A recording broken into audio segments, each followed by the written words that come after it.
Chapter 7. I pushed the heavy door open and walked into the library. The air in the library isn't like the air anywhere else. First, it's always cooler than the air outside. It feels like you're walking into a cellar on a hot July day, even if you have to walk up a bunch of stairs to get into it. The next thing about the air in the library is that no other place smells anything like it. If you close your eyes and try to pick out what it is that you're sniffing, you're only going to get confused because all the smells have blended together and turned themselves into different ones. As soon as I got into the library, I closed my eyes and took a deep breath.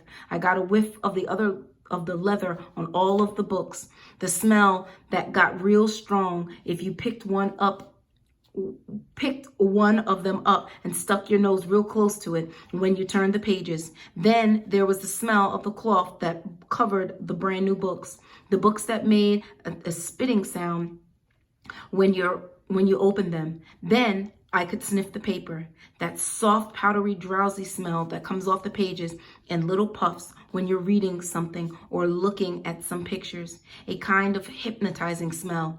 I think it's that smell that makes so many folks fall asleep in the library. You'll see someone turn a page and you can imagine a puff of a page powder coming up really slow and easy until it starts piling on the person's eyelashes, weighing their eyes down so much that they stay down a little longer after each blink, and finally making them so heavy that they just don't come back up at all.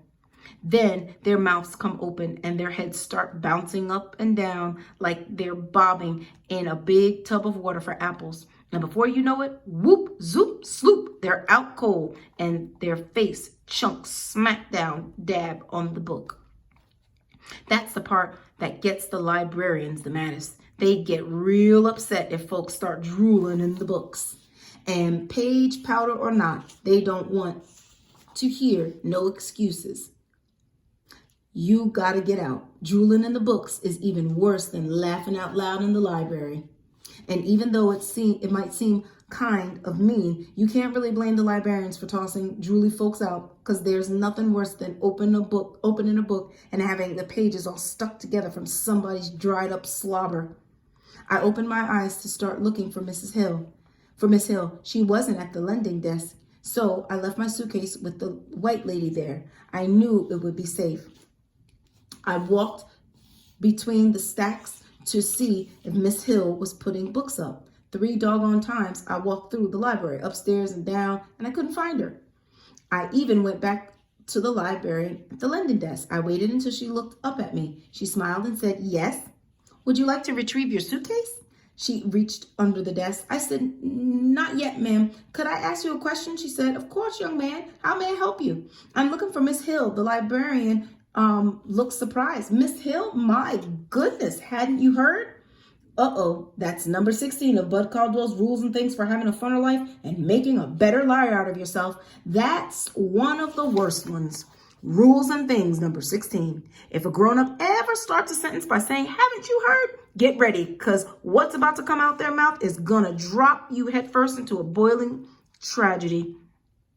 It seems like the answer to "haven't you heard" always has something to do with what someone kicking up the bucket and not kicking the bucket in a calm, peaceful way, like a heart attack at home in a bed. Either it usually is some kind of dying that will make your eyes buck out of your head when you hear about it. It's usually kind of thing that will run you out of a room with your hands over your ears and your mouth wide open. Something like hearing that your grandmother got whole body pulled through a wringer on a washing machine, or something like hearing about a horse slipping on the ice and landing on some kid you went to school with.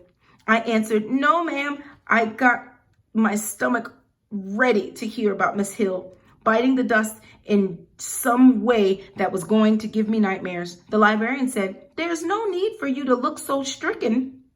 It's not bad news, young man." She laughed, a quiet librarian laugh, and said, "Really, it's not bad news, unless you had matrimonial plans concerning Miss Hill."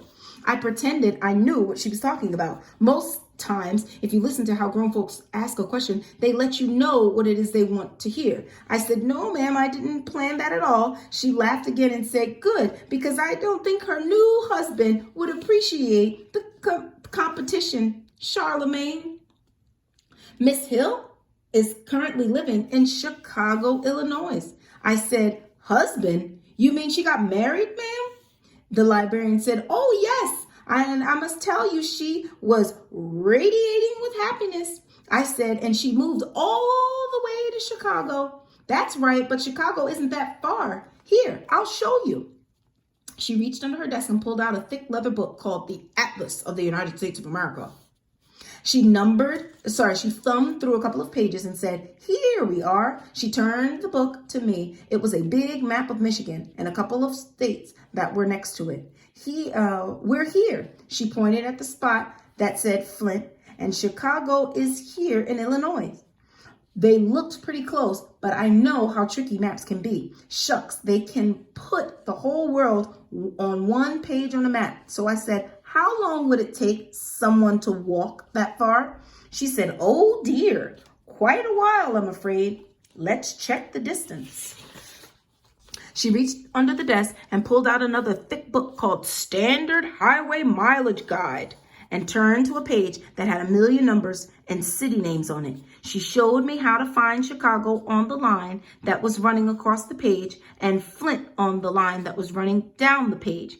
And then to look at the number that was written where the two of them joined up. It said 270. She pulled a pencil out and said, okay, this is how one figures the amount of time required to walk to Chicago. Now she pulled a third book out. Shucks, this is one of the bad things that talking to librarians. I asked one question and already she had us digging through 3 different books. She thumbed through the books until she said, it says here that the average male gait is 5 miles an hour. Okay, assuming that you would cover 5 miles an hour, all we have to do is divide 270 by 5. She said, she did it and said 54 hours. Much too long to be practical. No, I'm afraid you'll simply have to wait until Mrs. Rollins comes back to Flint for a visit. Shucks, Chicago might as well be 1,000,000 miles away from Flint, and Miss Hill might as well be squashed, crunched up a mess in a washing machine when it came down to helping me now. I thanked the librarian for the bad news and went to sit at one of the big heavy tables so I could think what to do next. Going back to the home was out. It used to be that we'd get a new kid every once in a while, but lately it seems like there's a couple of new kids every day. Most babies, they're most always sick. It's not like it was when I first got there. Shucks, half the folks that run it don't even tell their name and don't even tell you their name and don't remember yours unless you're in trouble all the time or getting ready to move out. After a while, I got my suitcase and walked into the regular air and stinking smells of Flint. The library door closing after I walked out the exact kind of door Mama told me about. I knew that since it had closed, the next one was about to open. I went back under my tree, and before I knew it, I was asleep.